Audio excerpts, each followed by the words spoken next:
Um, Welcome to Career Day. We have Seth Hippen as for showing us what his career is. Welcome and thank you for taking your time out of your busy day just to join us here. So what do you do for a living? First of all, can you hear me? Yes. Okay. I am an animator. So I've been in the animation industry for over 20 years now, and I've worked on movies, television shows, video games, and rides at theme parks, and educational software. So, but yeah, I am mainly a character animator. So I am given a character to basically perform with, and so most of my work in animation has been with CGI, or computer generated imagery, which is just 3D animation. And so some of the, well, let me give you a list of some of the things I've worked on that you may have seen. Let's see, Polar Express, Monster House, Surf's Up, Beowulf, Green Lantern, Alice in Wonderland, Rio 2, Ice Age 4, Ice Age 5, Peanuts, Ferdinand, let's see, Scooby-Doo, and Kanto. And I've worked on the Baymax series for Disney Plus. I've worked on the Zootopia series, also for Disney Plus. And right now I am working on the next movie for Disney, which is called Strange World, but I can't tell you much about it. Honestly, I believe all these kids here are so excited just for you to be here. Most of those movies, I've had them in my childhood. I see a couple of kids who want to ask you a few questions. Sure. Aislinn, you can go.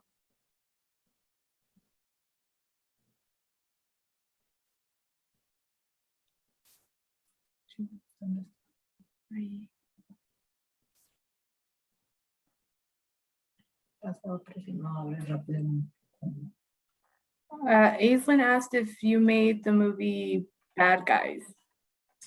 Nope. I have a few friends that worked on Bad Guys, but that was made at DreamWorks Animation just down the street from Disney. But nope, I didn't work on Bad Guys. How do you say Ericho Hillis? She has a question. Me? Hello? Yes. Okay. What was the first thing that you animated? What was the first thing you produced? Like movie-wise, or like, how did you start your journey of animating? Okay. Well, I started my journey when I was younger than you, just by drawing all the time. So I loved drawing, and so I loved the idea that I could get paid to draw. Now, obviously, it's mostly on the computer, but I still do some drawing. But the first movie that I got paid for to work on was The Polar Express. Have you ever seen that one?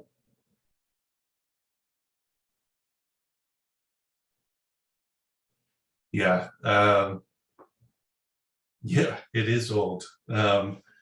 But yeah, it was over 20 years ago. So yeah, I was very excited to actually get to work on my first movie. But So Ne- I have a question. How do you go about creating your storyboards and just, animating those in the long run? So the story department does the storyboards, and so when it comes to me, I have that storyboard, so I know what character I'm given a shot. So a shot is everything between the camera cuts. So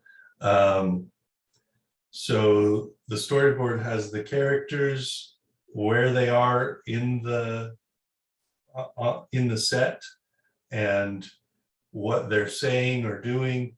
And so I'll look at those, and the director of the movie will talk to me about what they want in the shot, and then I will go away and do a very rough version of what I think it needs, and then I'll show that rough version to the director, and the director will say yes or no or well, more something like this, and then I'll go back and change it and refine it, make it a little more polished, and show the director again, and they'll say, yep, keep going in that direction. And then when I think I'm all done, I'll show the director one last time and say, what do you think of this? And they'll say yes, and I'll move on to the next shot. But yeah, I'd say I average about 2 minutes of work in every movie. Some more, some less, but when I go and watch that movie in the theater, there are hundreds of artists that are working on this with me, and so I have just a small portion of that movie that I worked on. And it's funny because I'll see my whole year pass in front of my eyes in 2 minutes, just there on the screen. But yeah, so I average it averages about 4 seconds of animation per week. So at least for movies, for video games and commercials and TV, you do more animation than that each week. But because movies are so refined and polished, we spend more time on each shot, and so I get about 4 seconds of work done every week, so it's not a lot. Yeah. Mika has a question to ask you. Okay. If you had to choose which project was the most meaningful or is your favorite, what would it be?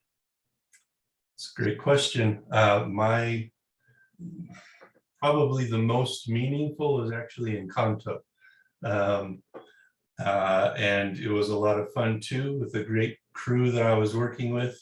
But as far as having lots of fun with the character, I might say Ice Age 4 with Captain Gut, who was an ape who was a pirate, and he was just a fun bad guy. And I also had a lot of fun working on Monster House, just with the way I was able to experiment with the shots and the characters, and how the directors trusted me to go and try something weird. And so, yeah, I would pick those 3 as my top movies. So that means we can talk about Bruno, right? Yeah. I suppose we can now, yeah. Noah Stephens has a question. Okay. Yeah. It's Stevens, by the way, and so my question is, what was some of the stuff that you worked on in Baymax, Scooby-Doo, and Encanto? Let's see. Baymax, I don't even know if the episode has been released yet. So I don't know. Oh, you meant I thought you meant the old movie. I didn't know you meant like the series, yeah. I So, didn't know you meant that. yeah, but I can say that I did work on Baymax himself in a few of my shots, but yeah, I probably can't go into more detail than that.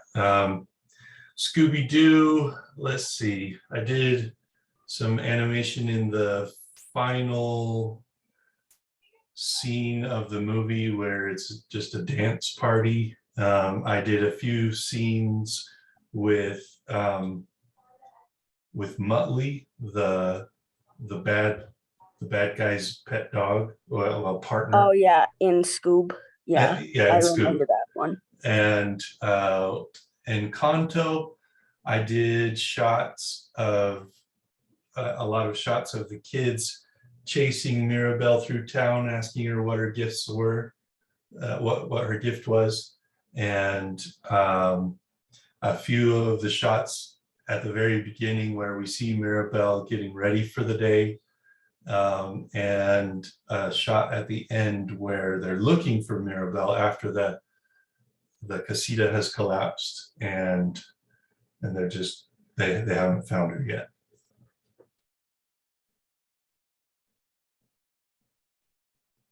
Oh, Haley has a question. Go ahead. So how did you animate all of these movies? Well, I described the shot process before working with the director, but it's kind of, have you ever worked with puppets? Have you ever used a puppet before? I have like a finger puppet. Okay, yeah, it's kind of like that, where you are, but the puppet is inside your computer. And so I'm just imagine this is inside my computer and this puppet is here. I am just taking that puppet and posing it in the poses that it needs, and then moving ahead in time, and then posing that puppet in the next pose. And then those poses get played through so quickly that it looks like it's moving. And so yeah, there are 24 poses in 1 second, 1 second of animation. So I am posing that 24 times to get 1 second of animation. Oh, okay. I have a question. So what inspires you when making an animation? What inspires me are characters. I love watching somebody or something that is funny or scary or sad or interesting in some way or another. And I love the process of putting a personality into a character where when that character comes to me, it's just stiff and dead. And by the time I'm through with it, it's acting, it's conveying an emotion. And so from start to finish, when I see the final product leave my hands, it's still thrilling to see that I've brought something to life. It's just fun. Grace has a question. Go ahead, Grace. Did you work on any of the live action Scooby-Doo movies? Nope, none of the live action ones. Also, I have a Nintendo Switch and I really like the game Animal Crossing New Horizons. So did you work on that? No, the video games that I've worked on are, one was called Hannah Montana, one was Bolt after the Disney movie, one was Toy Story 3 after Toy Story 3 movie. another one called Jabberwocky that was never released. And the latest video game I worked on was Harry Potter. Ooh, that's Yeah, I think it's going to be released soon. I can't remember, but yeah, that was a big one. that's really cool. I actually have a Harry Potter game on my iPad. Cool. Yeah, Hogwarts Legacy, that's the one. Ah, I'll have to see what it's like. Yep. Thank you, Grace, for your question. Emma, do you have a question? Yes, I'm kind of curious. What skills are helpful in your career? And I'm also kind of curious what skills that you have that may hinder your success in your Okay. Well, I would say one of the most important skills for an animator is being able to observe the world around you, to just find people and animals and stories fascinating, and try to pick those things apart and figure out what makes them interesting, so that you can replicate that. Another skill is drawing.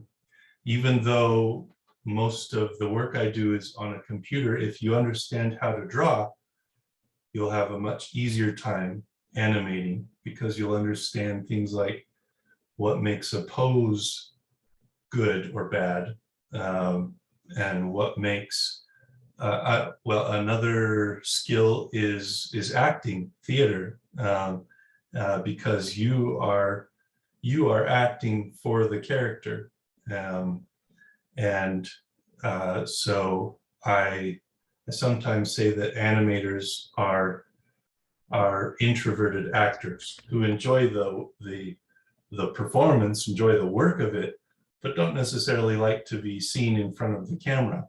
So we hide behind the characters we're animating. And as far as what may hinder my work as an animator, well, I see a lot of animators, well, a lot of people who want to be in the animation industry, but they don't know what they want to do in it. And so they just say, I'll do anything. But that actually can hurt them, when what they really need to do is specialize. Like, someone may be really interested in modeling, which is basically sculpting the character in the computer.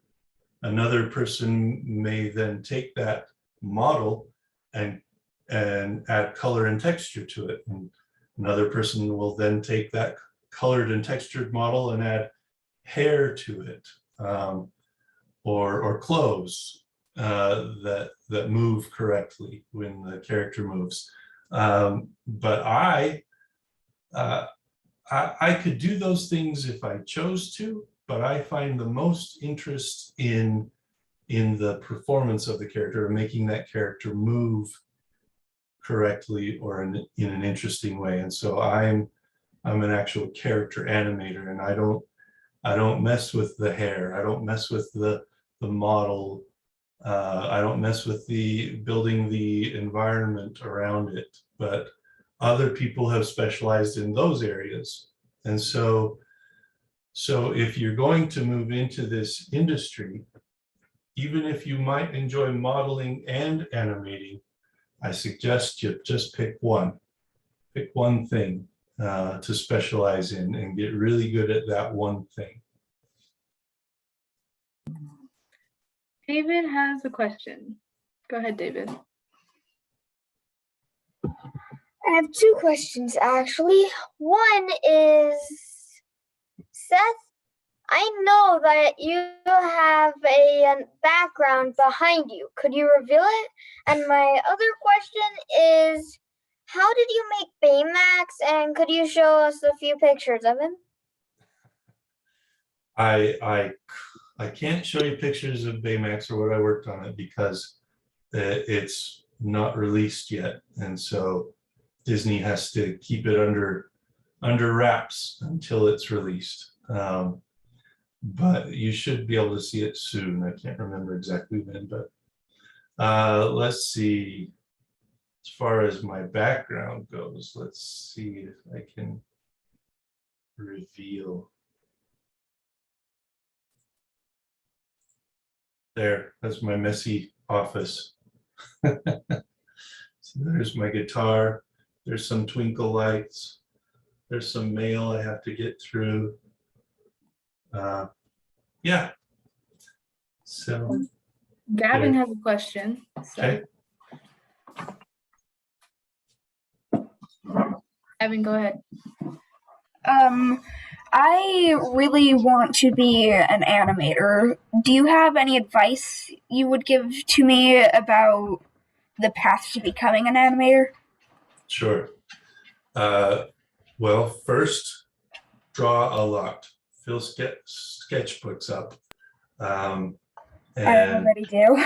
good. Keep doing that and draw the things that interest you the most. I grew up drawing all the time too, but what interested me the most were people, animals, monsters, and just other kind of creatures. But anything with a personality, basically.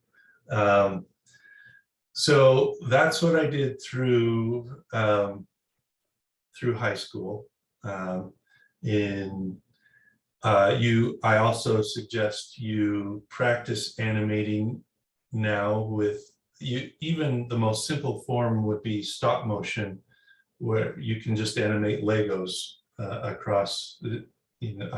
I forget the apps that I've used for that, but that's probably one of the simplest ways to get straight into figuring out how animation works. Beyond high school, you have college, and there are many paths you could take with art school or an online animation school or a college or university, and they can all of those have programs for animation that can get you where you want to go. I think some of the stronger ones are the online animation schools like Anim School or iAnimate or Animation Mentor. And that gets you very specific training, which is very good. But if you go the university or college route, you get more of a rounded education, more broad. So, and that can take longer, but I think it can help you more in the long run become a more well-rounded animator. So those are the steps I would do if I were starting over right now. Thank you so much. That was really helpful. You bet. I have a quick question before the other kids go, but how do you keep up with animation trends? Well, I'm always interested in what is new out there. So I've always just got my eye on what's being released in different formats. You know, I've just always been a fan. So I've kept up with being a fan, and I've seen different styles of animation come and go, and occasionally, well, every movie, every project has a different style. Some of the differences are subtle and some are more obvious. Like probably the most stylistic movie I've ever worked on was the Peanuts movie with Charlie Brown and Snoopy, and you know, it's a very graphic, very traditional, well, hand-drawn approach to it. And so, but to get that hand-drawn look in the computer actually took more work than it does to do more of a regular style that you see in movies today. And that took months of studying and practicing that style before I was able to then jump onto the movie and animate in that style. But I didn't actually practice it until I knew I was going to work on it.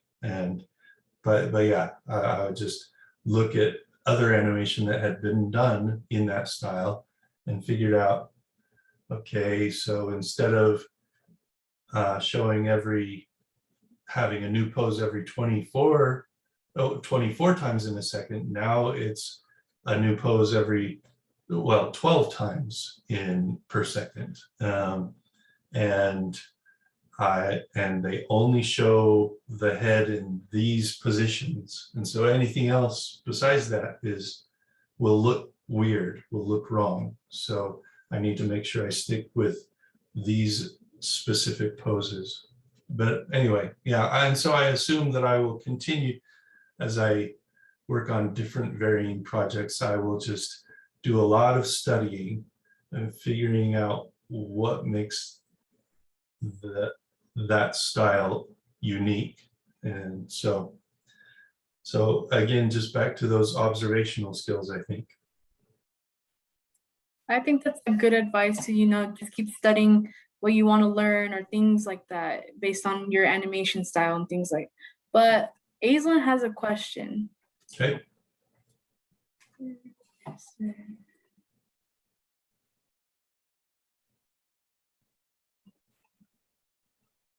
What was your favorite movie you made or helped make?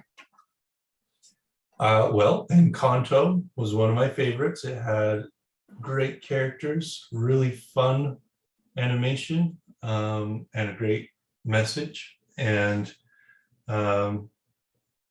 I really had a lot of fun. I talked about Gut before, Captain Gut in Ice Age 4, but I also really enjoyed animating Jewel in Rio 2.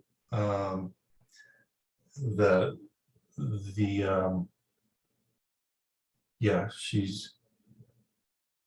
just had some really great lines that I got to practice my acting more than other movies. But Chowder in Monster House is just a funny kid. And so I liked bringing him to life too. I love Rio too. Delilah wants to know what do you prefer, 2D or 3D animation? Well, I think they both have their advantages. As far as working with it, I think I'm just more used to 3D animation. That's what I've done most of the time. And so with 3D animation, you can get a little more subtle. Your performance can be a little more nuanced. So for example, you can get just the tiniest of eye darts that are so small that in 2D it would be harder to get those tiny movements, but they can convey so much thought that's going on in your character's head just by a tiny little tick in the eye. But 2D is so much easier to get this fluid motion, this organic way of doing things. And so I guess I'll just say it depends. Can you hear my dog barking? Yeah, that is Lucy, and I don't know why she's being so loud right now. Bentley has a question.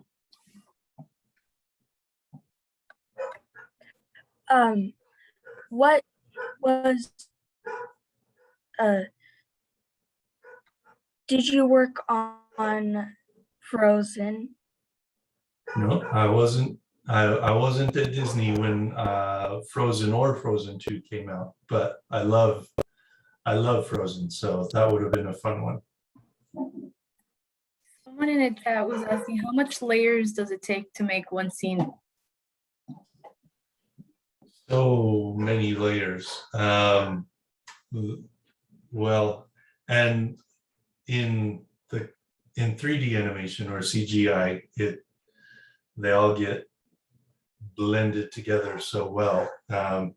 But you have the script, then you have the storyboards, then you have the character design and environment design, then you have modeling, and then you have textures, and then you have fur, and then you have animation, and then you have lighting, then you have editing, and compositing brings all those layers together. And so that's why when you watch the credits of a movie, they are so long. They take hundreds and hundreds of people to help create those layers. So more than I can count. I'm curious, when you're working on a project and then suddenly the deadline changes, how would you handle that? Did you say the deadline? Yeah, the deadline. Okay. Well, that is called crunch time. When the movie or project is going to be released on this set date, and that's not going to change at all, but suddenly you have a lot less time to get the same amount of work done. That's when you do a lot of overtime. And so instead of a typical 40-hour week, you'll be working 60, 70-hour weeks. Years ago, but when I first started, there were some studios that would do 100-hour weeks. That was just insane. But thankfully that's not so bad like that anymore. But yeah, I am about to enter into crunch time for Strange World. And so I'm assuming I'll have 2 or 3 months of just crazy hours where I wake up, go down to my office and work and go to bed. Then I wake up, go down to my office and work. And that's going to take up my whole summer. But that's just part of the business. That's the way it goes on almost every project. It seems like we have just time for one more question. Emmett, go ahead and ask your question. Did you work on the Star Wars, the Clone Wars series? No, but I did work on a Star Wars project for VR for a company called The Void, where you go and experience Star Wars. What was it called? Anyway, you follow a droid around and you're looking for an ancient lightsaber, but you go to Mustafar where Darth Vader's hideout, castle, whatever it's called, is, and you have to sneak your way through there, and there's stormtroopers everywhere, and there's lava monsters, and so that is my Star Wars experience. Fine.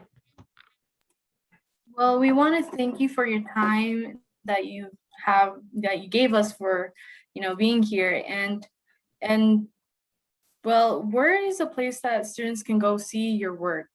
I have a question. Well, most recently Disney Plus is where you'll see a lot of my work, and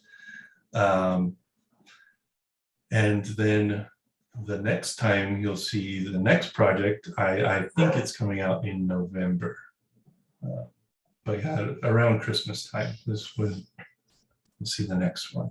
Well, thank you so much for your time, and we hope to see more projects, and hopefully we have you another time here again. with UCA. Okay, I love it. Thanks, guys. Bye. Bye-bye. Bye.